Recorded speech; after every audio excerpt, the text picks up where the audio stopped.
Hey you guys, I hope you all are doing very good in the YouTube land. Today we're going to do episode 15 from my enduro riding tips and lessons.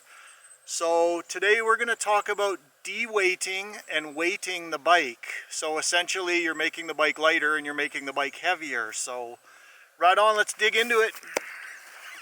So yeah, deweighting and weighting the bike. So why would you want to do that?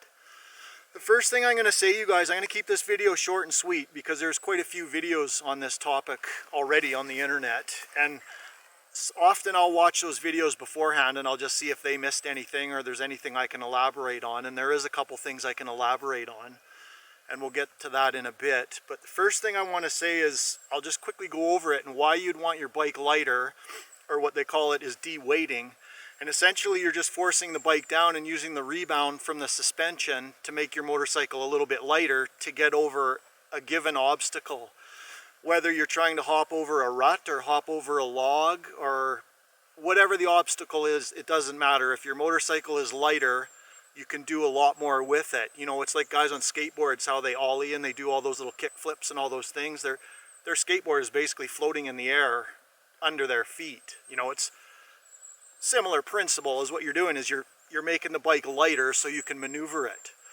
The exact opposite can be said for weighting the bike. What you're trying to do is make the bike heavier, and it's going to give you a bigger tire footprint, and it's going to force the bike into the ground, giving you more traction. If you watch the top guys like Graham Jarvis and all those guys, if they're going to go at a short run hill, that you'll see them push down into the into the ground, or into the bike, which pushes down into the ground, and that gives you your extra bit of traction, helps you launch over obstacles and up hills and stuff like that. So I think one of the things I want to touch on that no one else touched on is what you could do is you could adjust your rebound and give your bike a little bit faster, like a little bit more rebound. It's going to make the shocks, like the springs, unload quicker, which is going to help you deweight the bike.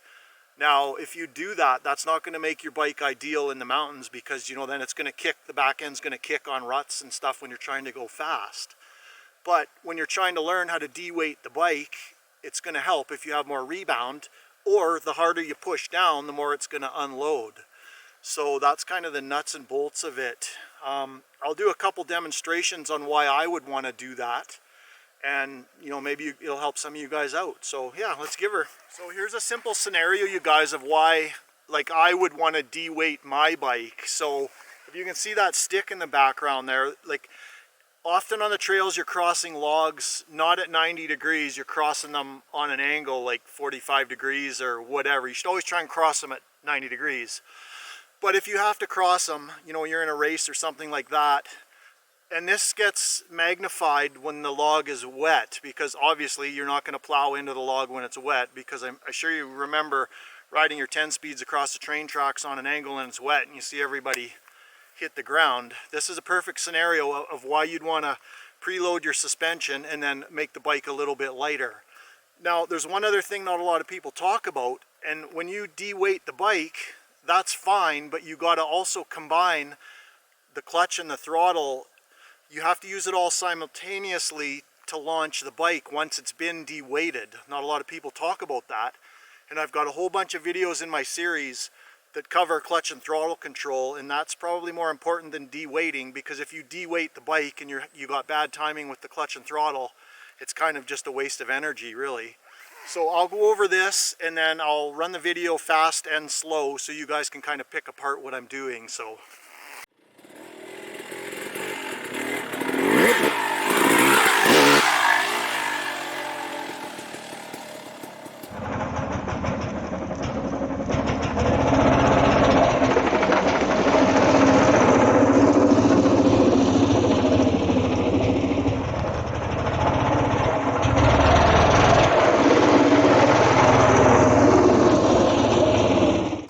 you guys can see how that would be beneficial if you hit a little stick like that, you know, or even a little bit bigger one when it's wet and you did nothing.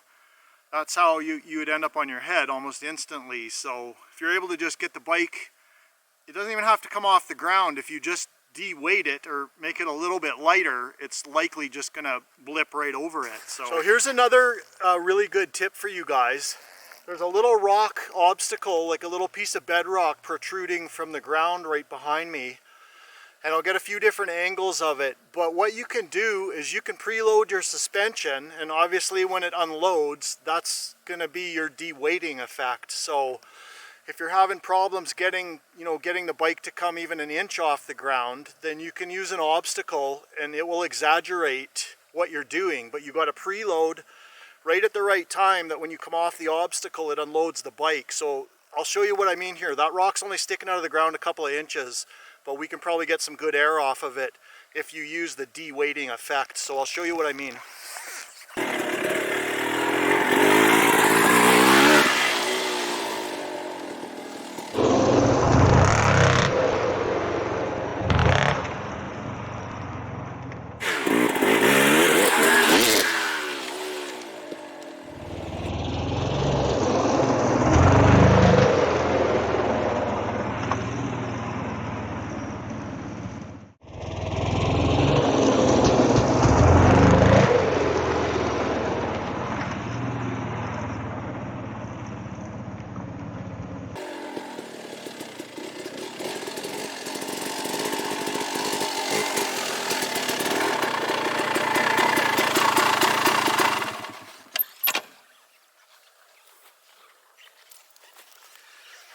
So you can see how adding a little bit of weight to the bike, once it unloads the suspension, you have your deweighting effect. So I'm actually able to grab a tiny bit of air off a 2-inch high rock. So, and like I said, you guys, you gotta have a little rebound. A little more rebound's gonna help you. My rebound's quite slow actually, because I like my bike plush through the trails, which makes it harder to get any air.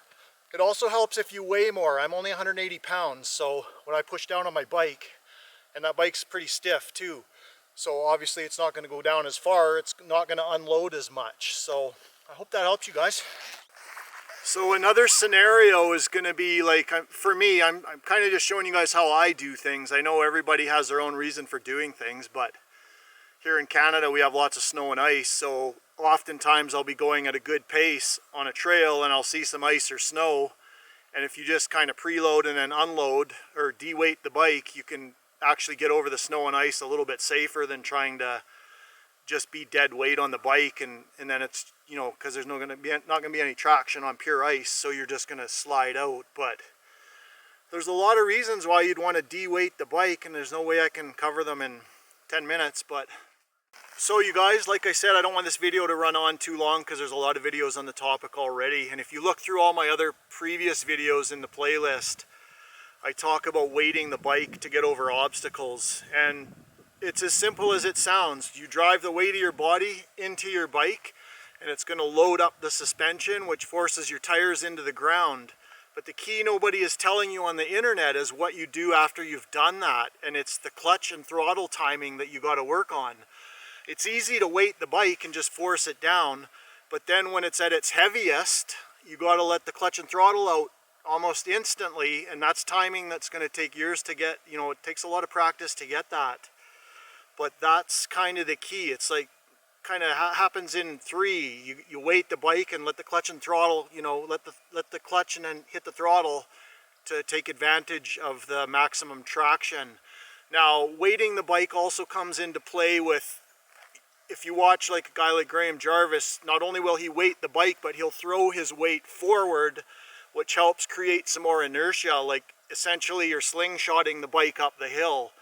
But getting the timing of all those things is kind of the key to everything. Like if you want to weight your motorcycle, it's pretty easy. Just force your body weight into the bike and it's going to compress the suspension. So it's getting that timing that's going to take you guys years to develop. But I'll do a couple quick examples and then we'll slow it down and you guys can, maybe it'll help you guys out. So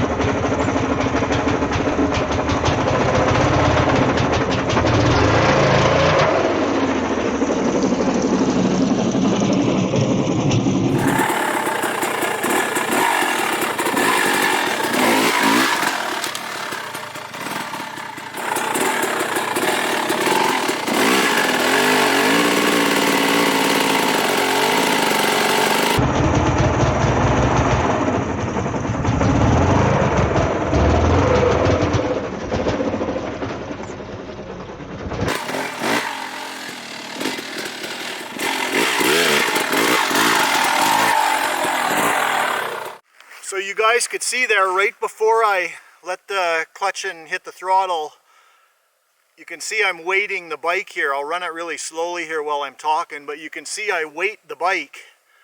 The purpose for that is to get some traction in the ground, and then when the suspension unloads, you have also your deweighting effect to help get over the obstacle. So, and there's a million reasons to do that, so I hope that helps some of you guys out. Remember, timing, weight, deweight, clutch and throttle. Sounds like a lot, but it's almost got to happen in a split second. So, right on. Holy smokies. I'm even a little rusty myself. We don't get the privilege to ride year-round in nice conditions like this. In Canada here, we got 6 or 8 months of snow up here in the mountains. So, it's only my second ride on this thing this year. But anyways, I hope that helps you guys. Drop some comments and let me know what you guys want to see or what would help you guys out. Like I say, I've got about 14 or more videos already in my playlist, so there's a lot of stuff covered. I am going to do some motocross stuff in the future. I got a CR250 specifically for that, so I also got my CR500, so that might be fun as well. But right on, drop some comments, you guys, a thumbs up, and definitely squash this button if you're not subscribed, because it doesn't cost you guys a penny and you don't want to miss some of the stuff I got coming up. So right on, you guys, I hope that helps. Right.